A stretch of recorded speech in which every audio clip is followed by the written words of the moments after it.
Dear students, today we will try to understand the nature of travel and the types of tourism under the topic Types of Tourism. Traveling has been the basic instinct in man. Man has been moving from place to place in search of food since the time immemorial. Even during the prehistoric period, man was moving from place to place mainly in search of food and for hunting. Every human settlement has a long tradition of visits by outsiders like traders and missionaries. The practice and principle of tourism have passed through a long process. It can be traced to development of civilization and technological advancement. It is based on man's curiosity to know about new things. In this regard, in this episode, we are going to study the topic under the following subheadings. They are prehistoric times, educational tourism, religious or pilgrimage tourism, nature tourism and geo-tourism.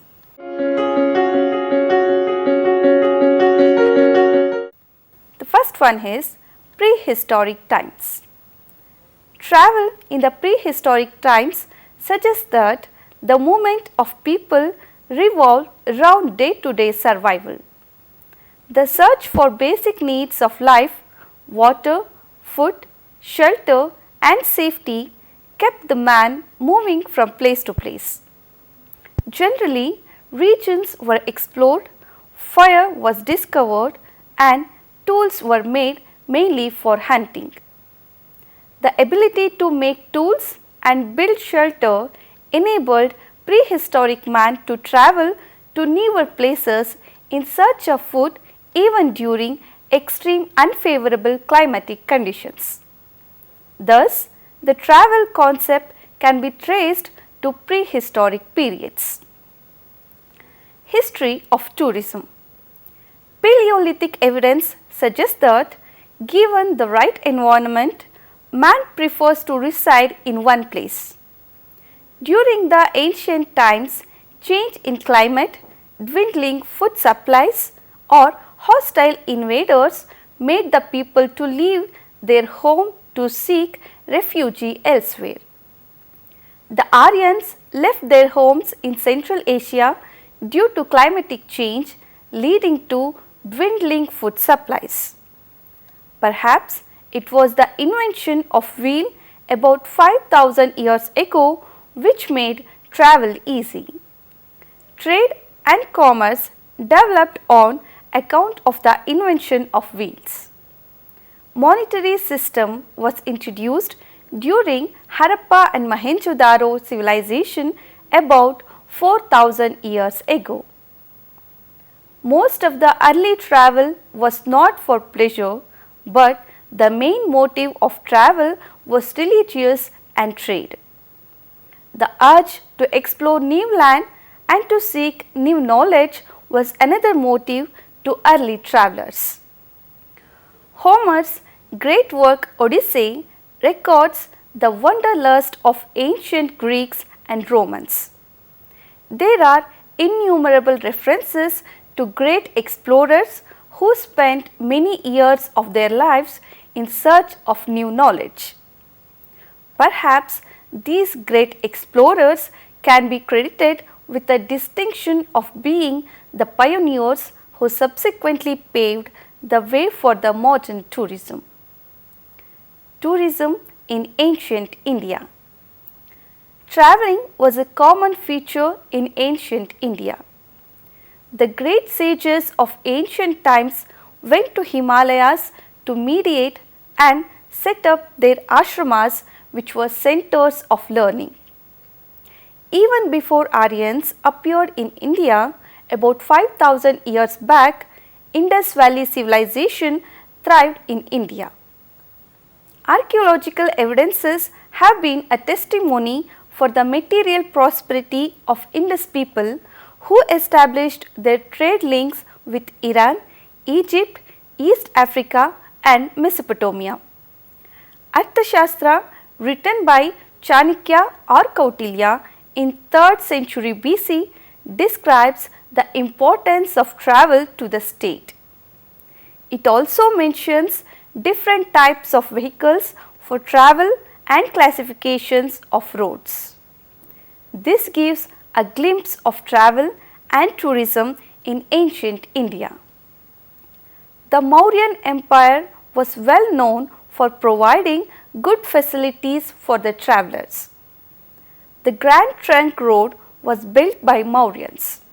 Later, Sher Shah improved it with stone towers travel. Infrastructures like caravans, sweres, dharmashalas were common. Wells were dug and trees were planted to provide shade to the travellers. Emperor Ashoka the Great travelled widely in his eagerness to spread the doctrine of Buddhism. Tourism in medieval period. The Renaissance market is the next important stage in the history of travel. The reappearance of tourism in Europe follows the Italian Renaissance and the development of urban system. The medieval times also trade and commerce was the principal motto for travel. This was followed by an urge to explore new land and seek new knowledge in different areas. The young Marco Polo left Venice in the year 1271 CE with his father and uncle. He became the first Western explorer to write a lasting account. They travelled through Persia and Afghanistan and reached Kabul and China. On his way back, he visited Sumatra, Java, India and Ceylon. Mr. Benjamin of Tudela, a Jewish scholar, travelled to Europe, Persia and India in 1610 CE. There are also other European travellers who visited India during medieval period. The expeditions of these great travellers have given concrete shape to adventure tourism. Tourism in Europe. The collapse of Roman Empire in the 4th and 5th centuries spelled disasters for pleasure travel and tourism in Europe. During this period, people did not travel for pleasure. A large number of pilgrims were travelling to popular shrines. The Grand Tour. During 17th and 18th centuries, the Grand Tour was made by diplomats, businessmen and scholars who travelled to Europe, mainly to the cities of France and Italy.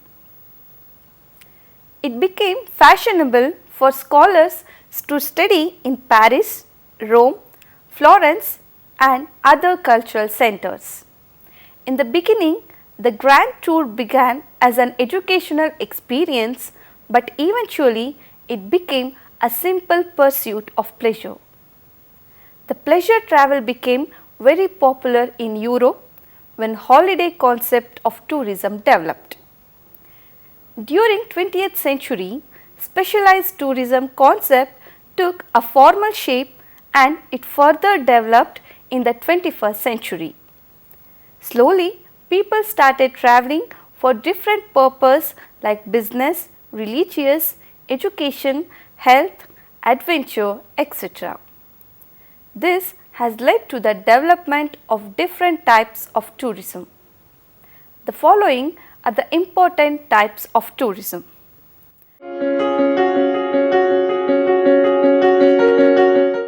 Educational tourism. This is an ancient concept. Many people travel to different places to get themselves educated. There were two international universities in India in ancient times, Nalanda and Takshashila. According to Hyun Stang, the University of Nalanda provided free training for more than 10,000 students drawn from different countries of the world. The term educational tourism refers to any program in which participants travel to a location either individually or as a group with the primary purpose of engaging in a learning experience. Virtually all forms of tourism began for educational reasons. If we strictly apply the meaning of educational tourism, then all tourism is educational, because we will be getting new experience and enrich our knowledge in every tourism activity. Mr. Rand, in his book The Chase of a Dream, The End of Play, refers tourism as an educative process within the concept of sociological discussion. The historical references primarily consider tourism as an educative and adventure activity. Learning in a non-formal environment is more effective as well as attractive. Structured learning is perceived by the scholars as defining features of educational tourism. Participation in educational tourism enhances the communication and teaching skill among the teachers. It is proved by researchers that group learning has an edge over individual learning. Under the group learning system, effective and more meaningful interaction is facilitated. Even interaction with the local community can be better organized under the group concept over the individual. However, academic research into educational tourism has been very slow. A recent presentation of research papers by scholars in the international conference stressed the importance of establishing the correlation between tourism and education. Scholars agree that education facilitates mobility and in turn mobility results in tourism. People are traveling to a place to learn more about history and culture rather than just for pleasure. This educational tourism is not limited to students in schools and colleges only, but it covers professionals and executives of the company also. Many companies hold their brainstorming sessions and even regular meetings outside their place of work, mostly in some environmental friendly locations. Foreign students as tourists. The modern meaning of educational tourism is entirely different. In many developed countries, education has become a big business. The cost of education varies depending upon the state of development. In many developing countries, including India, the quality of education is competitive and the infrastructure is satisfactory, while the cost of education is very cheap. In many African and Middle East countries, the system of education has not much improved and the quality is not up to the international standard. If the parents send their children to Western Europe or USA, they have to spend 50 to 60,000 US dollar. On the other hand, if they send their children to these developing countries, they need to spend hardly 25% to 30% of this amount. As a result, every year thousands of students go to these countries to get their education. They also visit a number of destinations nearby. International educational tourism has been recognized as an important market segment in the tourism industry. The best way to conceptualize the educational tourism is to look at the broad range of activities. These include traditional educational institutions like schools and colleges, study tour trips, exchange program, company executives off-campus meetings, etc. Problems of foreign students. There are number of problems relating to foreign students in any country. The culture, lifestyle, dress, food habits vary. Since during their teen age, the students are away from their parents and they enjoy too much liberty, it may have adverse impact on their career growth. There may also be ethnic problems within the campus. All these negative impacts have to be properly addressed to minimize their negative impact on the socio-cultural life of the host countries.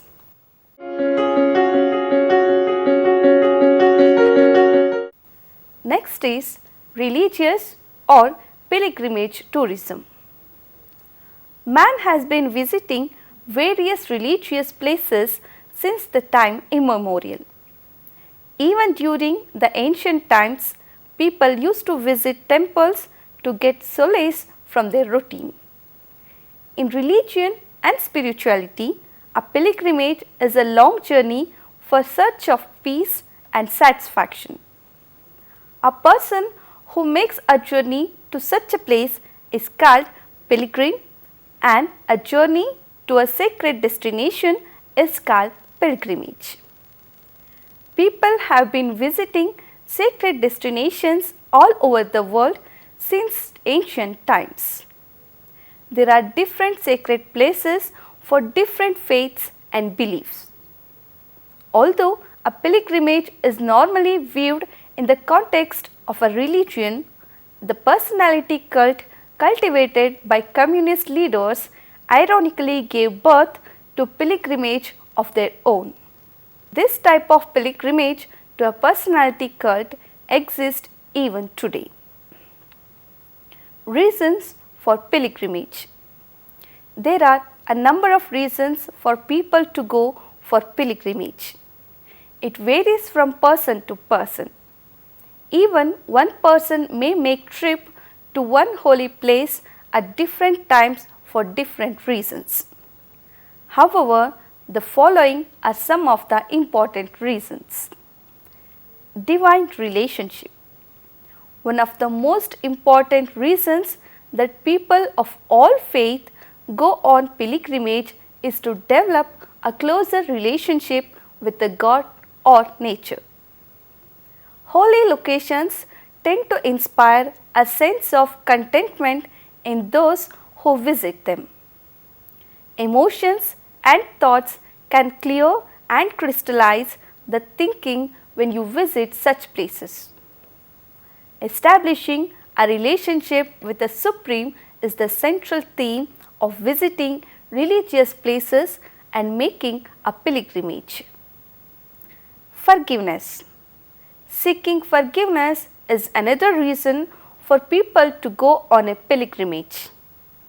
A common belief among traditional people is that pilgrimage is dedicated to God that can lead to forgiveness of all sins committed by man.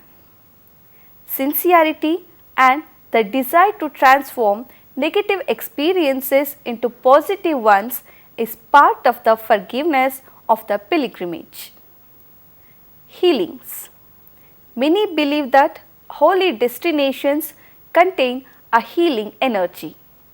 From the times of Jesus, people have traveled to sacred destinations in the hopes of getting a spiritual and physical healing. Spending some time in a holy and peaceful atmosphere can have positive effect on our mind and body. Guidance. Many people seek guidance for a specific issue when they face some problems. To get some solution to their problem, they undertake pilgrimage. Many will get guidance in different forms in holy places when their mind is disturbed. Annual pilgrimage. Many people visit a sacred destination at least once in a year as a family tradition. They go to the place of their belief and worship in different forms to achieve the life's goal. According to Hindu belief, the ultimate goal of a man is to get moksha, freedom from birth and death life cycle. To mediate and pray to God to achieve that goal, people may go to sacred destination. Similarly, people belonging to Islam faith believe that one should make Hajj pilgrimage at least during once in lifetime. Personal transformation.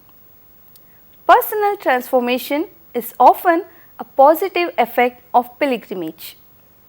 Visit to holy places give rest to person routine work and refresh the mind, which can lead to self-discovery. The new vision for future is illuminated.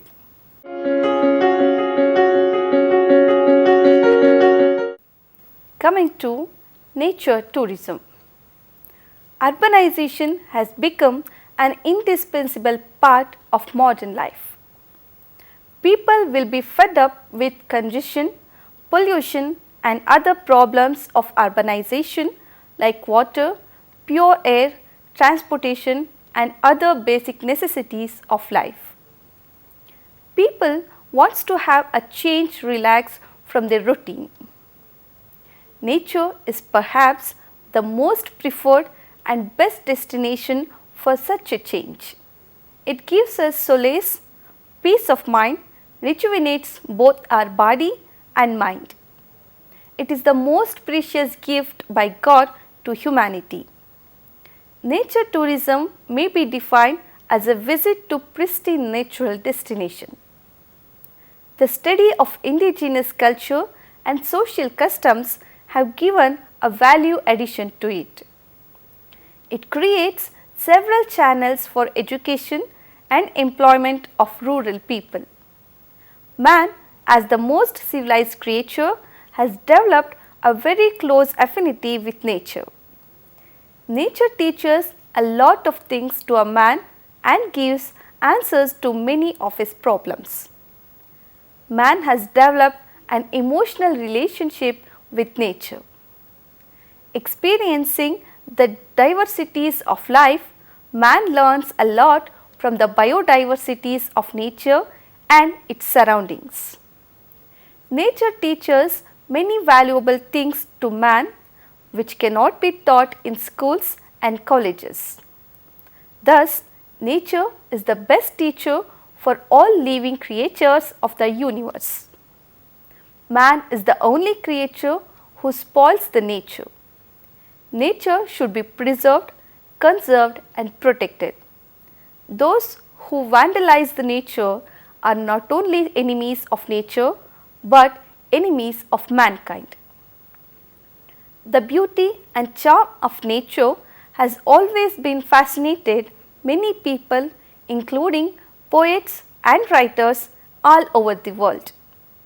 Many get inspiration to write when they sit in the surroundings of nature.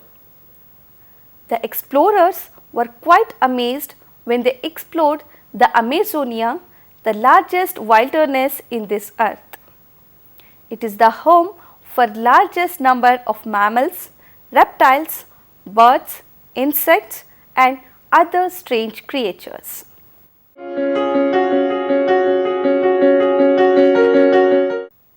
Next is geo-tourism. This is a new concept in tourism that sustains or even enhances the geographical character of a place, such as its architecture, culture, environments, heritage and the well-being of the local community. It is a new concept introduced in 2002 in a report by a Travel Industry Association of United States of America. Like ecotourism, geotourism promoted a virtuous circle whereby tourism revenue provides incentives to protect the destination. Its principle is extended beyond nature and ecology to incorporate all features that contributes to sense of place such as historic structure, living culture, landscapes, cuisines, art and craft, and the flora and fauna of the destination.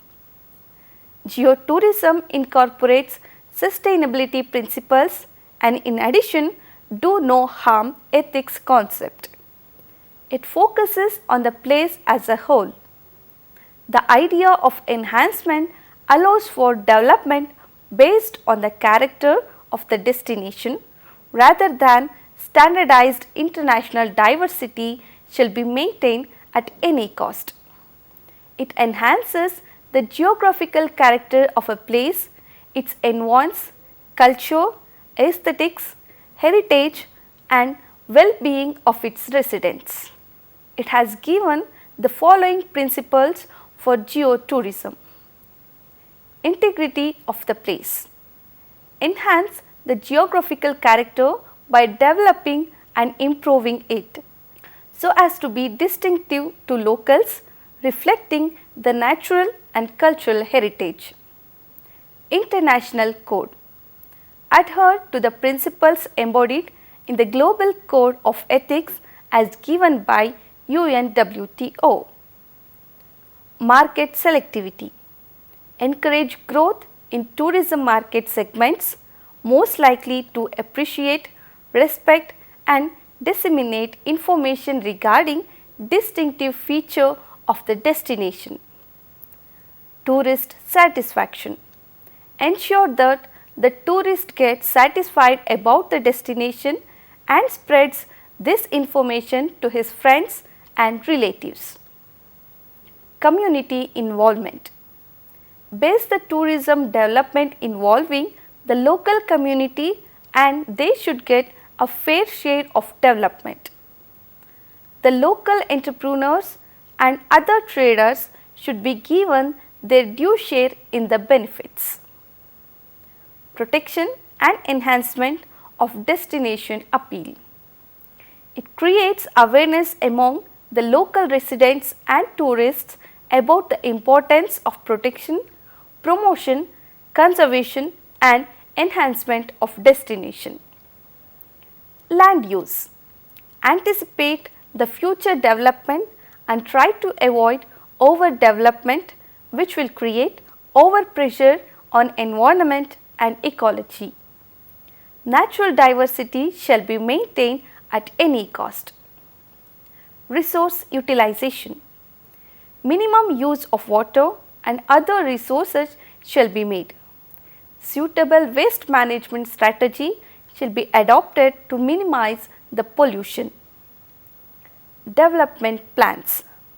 Suitable and sustainable development planning should be adopted. Evaluation.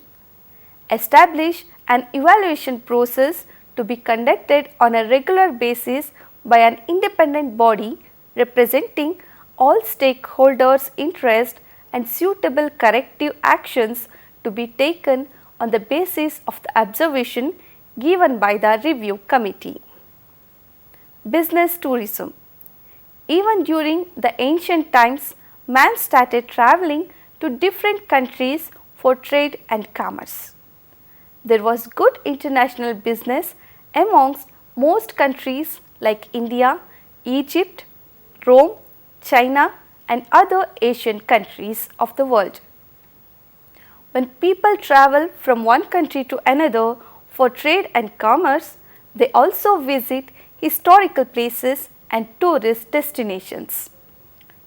This practice is being continued even today. With globalization, the world has become small.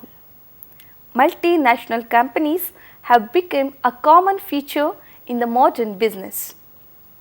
People travel to different cities for business meetings, conventions, conferences, seminars, etc. within the countries and to other countries as well. Normally, they plan in advance to visit some tourist destinations which are nearby the place. Thus, along with their business dealings and transactions, they also become tourists. With enormous increase in trade and commerce, there is vast increase in business tourism also. Dear students, after going through the discussed episode, we hope that you are able to understand the ideas of types of tourism and their importance. Thank you.